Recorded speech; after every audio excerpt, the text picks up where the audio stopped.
Evde radyoya denge gele.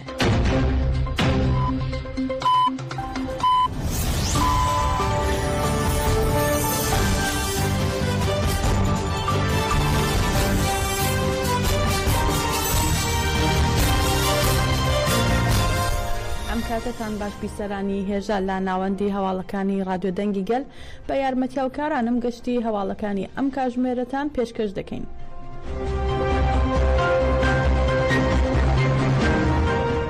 دۆڕان کاڵکان دەڵێت هەموو شتێک پێویستە بە ئازادی ڕێبەراپۆوە. ئەندامی کۆمیتەی بەڕێوەبەری پەکەکە دۆڕان کاڵکان ڕایگەیاند کە تا ئەو کاتەی ئازادی جەستەی ڕێبەراپۆ دەستەبەر نەکرێت هیچ بەرەو پێشچوونێکی بەرچاو نایەتە ئاراوە و وتیشی هەموو شتێک بە ئازادی جەستەی ڕێبەراپۆ بەسراوەتەوە. ئەندامی کۆمیتەی بەڕێوەبەری پارتی کرێکارانی کوردستان پەکەکە دۆڕان کاڵکان لە بەرنامێکی تایبەتی تەلەڤیزیۆنی میدیا خەبەردا هەڵسەنگاندنی بۆ پرسەگەرمەکانی ڕۆژ کردو. لە تشکی خستە سەر ئەم خاڵانە دەڵێت پێویستە ئەو هەنگاوە جیهانیە بەرەو پێش ببین کە ئامانجی ئازادی فیزیکی ڕێبەراپۆیە و لە هەموو بوارێکدا بەرەو پێشی ببین. دەشڵێت پێویستە هەموو ڕۆژێک شەڕ بکەین و هەموو دەرفەتێکیش بخۆزینەوە. دەشڵێت لە چوارپارچەی کوردستان خەبات بەردەوامە و لە هەموو جیهانیشدا خەبات هەیە.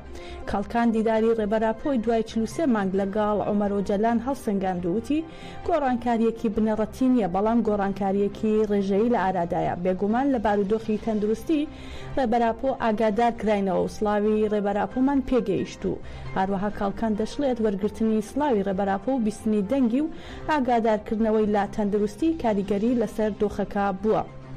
سەبارەت بە هەڵمەتی پشتگیری لە ئازادی جەستەی ڕێبەرۆ جەلان کاڵکان دەڵێت لا کۆتایی ساڵی یەکەمدا خەباتی یەک ساڵە هەنگاوێکی گرنگی ناوە و سەرەتای بۆ شکاندنی گۆشەگیری دەست پێ کردووە. هەروەها دۆڕان کاڵکان بە ئاماژەدان بە وتەی بەڕێزۆ جەلان کە وتوویەتی دەسەڵاتی تێوەری و پراکتیکیم هەیە بۆ ئەوەی پرسی کورد بگەێنمە ئاستی یاسایی و سیاسی جەخ دەکاتەوە کە ڕێبەراپۆ جارێکی دیکە هێزی خۆی نیشان داوە و دەڵێت هاوسەرکردایەتیمان بە ناوی بزوتنەوەکەمان و گەلەکەمانەوە ڕایگەیان کا پشتیوانی لە هەموو جۆرەکانی خەباتی ڕێبەراپۆ و هەڵویستەکەی دەکات و لەبەر ئەم هۆکارە نابێت ڕێبەراپۆ لە سیستەمی ئێمراڵیدا بمێنێتەوە.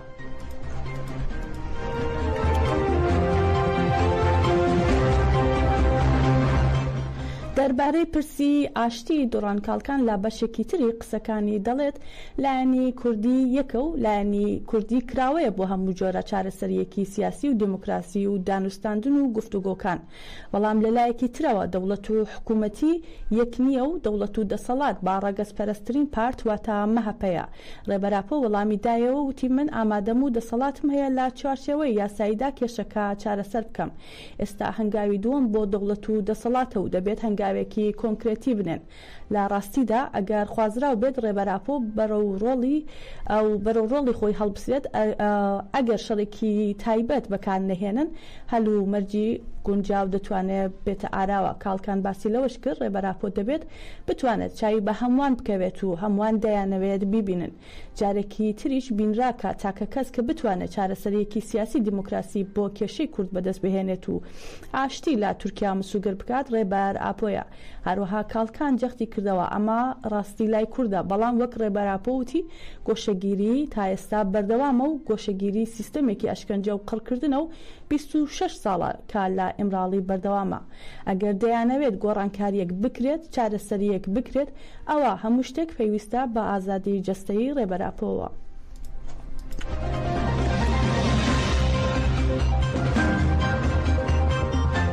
گەنجانی کورد لە مارسیلیا دەوڵەتی تورکیایان شەرمەزار کرد. ئەندامانی بزوتنەوەی لاوانی شۆڕشگەر تێجەشە لە دژی هێرشەکانی دەوڵەتی تورکی داگیرکرد لە شاری مارسیلای فەڕەنسا ڕێپێوانێکیان ئەنجامدا و لە ڕێپێوانەکەدا کەریلاکان ئاسیا عەلی و ڕۆژگەرهێلین بەهۆی چالاکی فداکاریانەکەی لە 23 ئۆکتۆبر لە ئەنقەرە یادکرانەوە. دوای ڕێپێوانەکە ڕوستەم سەرحاد بە ناوی چالاکوانانەوە وتاری پێشکەش کرد.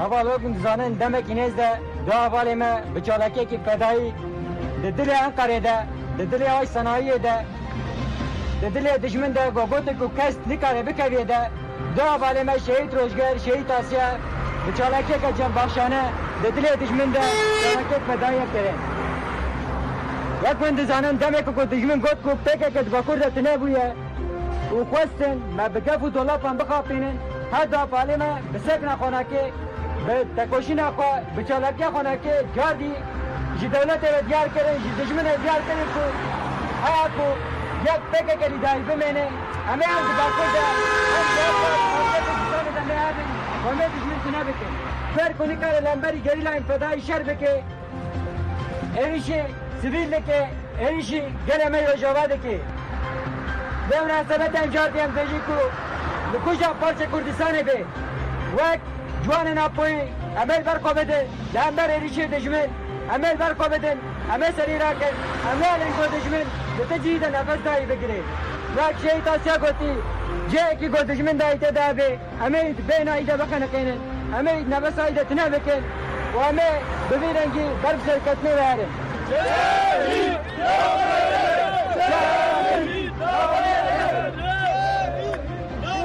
شهید سلام آبو بیشی سلام آبو ئەحمەد ئۆزەر سەرۆکی شارەوانی ناوچەی ئەسەنیۆرتی ئەستەمبۆڵ دەستگیر کرا. سەر لە بەیانی ئەمڕۆ پۆلیسی دەوڵەتی تورک هەڵیان کوتایە سەرماڵی سەرۆکی شارەوانی ناوچەی ئەسەنیۆرتی ئەستەمبۆڵ ئەحمەد ئۆزەر کە سەربەت جەهەپەیە و لە میانی هەڵکوتانە سەرماڵەکەیدا دەست بەسەر کراوە. هەل لەو چوارچێوەدا پۆلیس گەمارۆی بینای شارەوانی ئەسەنیۆرتی داوە تا ئێستا هۆکاری لێپرسینەوە و دەستگیرکردنی ئەو سەرۆک شارەوانیەی سەربەت جەهەپە نەزانراوە.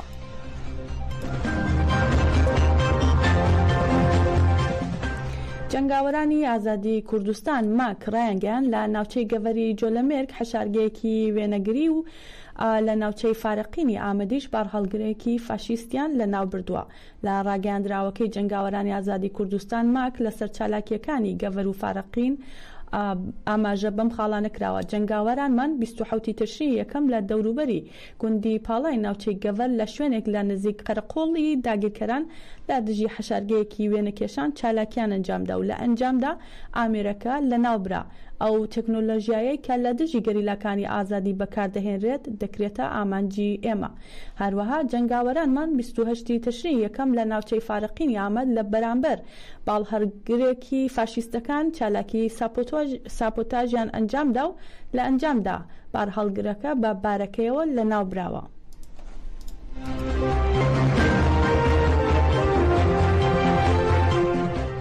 لە منبەج تەرمی ئەندامی هێزەکانی ئاسایشی ناوخۆ شەهید حەسەن خەزەیر کە لە کاتی ئەرکی پاراستنی هەرێمەکەیدا شەهید بوو بە بەشداری دانیشتوانی کانتۆنی منبەج بە خاک سپێردرا. هاوکات بۆ مناڵێکی شەهید بە ناوی فەرەح ئەلبەرهۆ مەراسمی غیابیش ئەنجامدرا. ئەندامانی دامەزراوە و ڕێکخراوە و پارتە سیاسیەکان و هێزە سەربازیەکان و ڕیشسپی عشیرەتەکان ئامادەی مەراسمەکە بوون. لە پاش مەراسمەکە ناسنامەی هەردوو شەهید خوێنرایەوە و ڕادستی بنەماڵەکانیان کرا.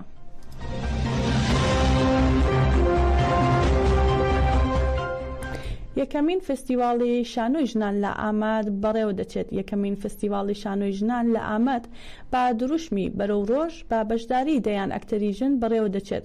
فستیواڵەکە کا بە زمان و کولتوری جیاواز دەبێت و تیشک دەخرێتە سەر جیاکاری و پێشلکاری. لە فستیواڵەکەدا زۆرێک لە گروپە شانۆیەکانی ژنان لە باکو و ڕۆژهەڵات و باشوور و تورکیا نمایش دەکەن. کردنەوەی فستیواڵەکە لە 5 ئەم مانگە بە شانۆنامەی نوێی شانۆی شاری ئامەد بە ناوی چالاکی ماڵەوە بەڕێوە دەچێت. شانۆنامەکە لە دەرهێنانی ئەلڤان کۆچەرە ئەکتەرانی وەک ڕێزانکایە و پەریناز دەلازی بەشداری دەکەن.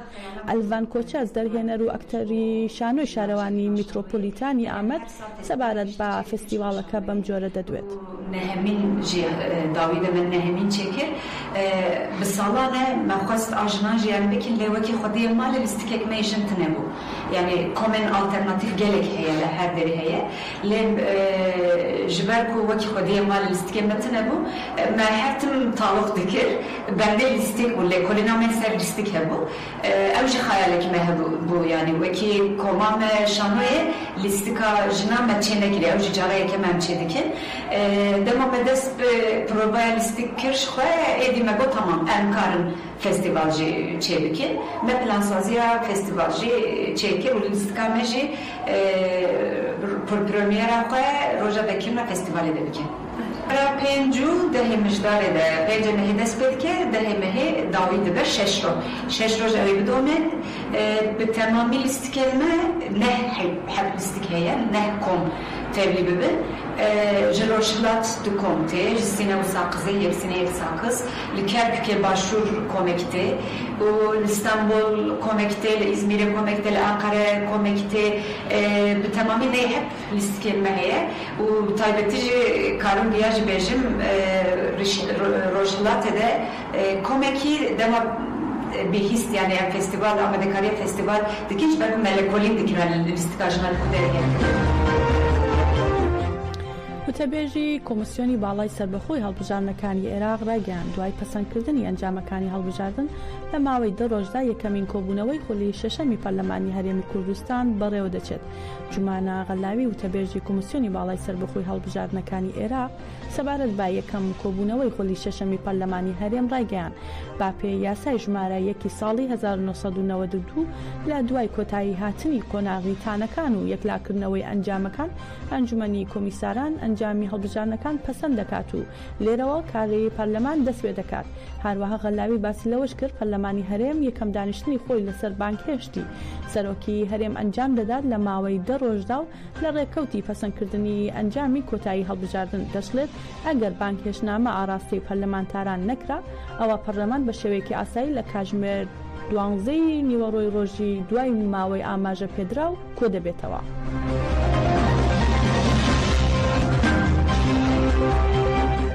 فەرماندەی ئۆپەراسیۆناو بەشەکانی عێراق بڵاوی کردەوە ئەمڕۆ لا ڕێگەی فڕۆکەی F-16 لا سنووری پارێزگای کەرکووک ئۆپەراسیۆنێکی ئەنجام داوە و مۆڵگە و بارەگای چەتەکانی داعشی کردوتە ئامانج.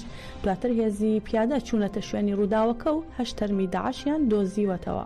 فەرماندەی ئۆپەراسیۆناو بەشەکانی عێراق سەبارەت بە ئەنجامدانی ئۆپەراسیۆنێک لا سنووری کەرکووک و کوژرانی چەند چەتەیەکی داعش ڕایگەیاند لەسەر بنەمای زانیاری دروست و کاری مەیدانی هێزەکانی بەڕێوەبەرایەتی هەواڵگری سەربازی و هێزی ئاسمانی عێراق لە زەنجیرەچیای حەمرین لە ئاسنووری پارێزگای کەرکووک ئۆپەراسیۆنەکەیان ئەنجام داوە و ئاماژەی بەوەش کردووە لە ئۆپەراسیۆنەکەدا فڕۆکەی F-16 عێراق مۆڵگە و بارەگاکانی چەتەکانی داعش بە ئامانج گرتو و دواتر هێزی پیادە چوونەتە شوێنی ڕووداوەکە و 8 تەرمی داعشیان دۆزیوەتەوە.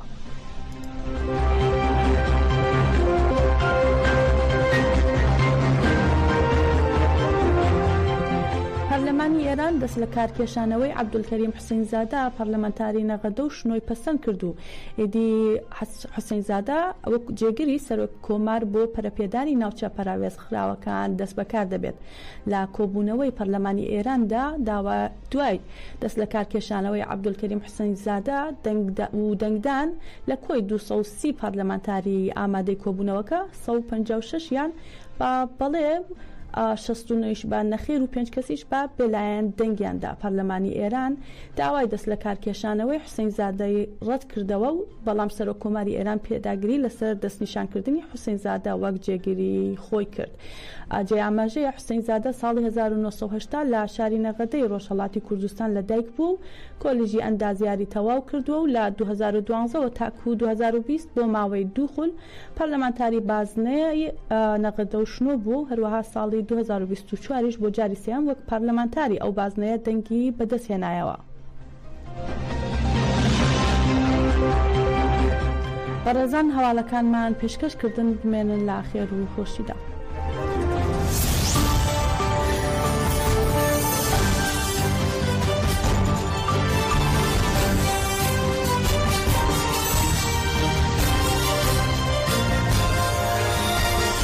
رمضان عقاش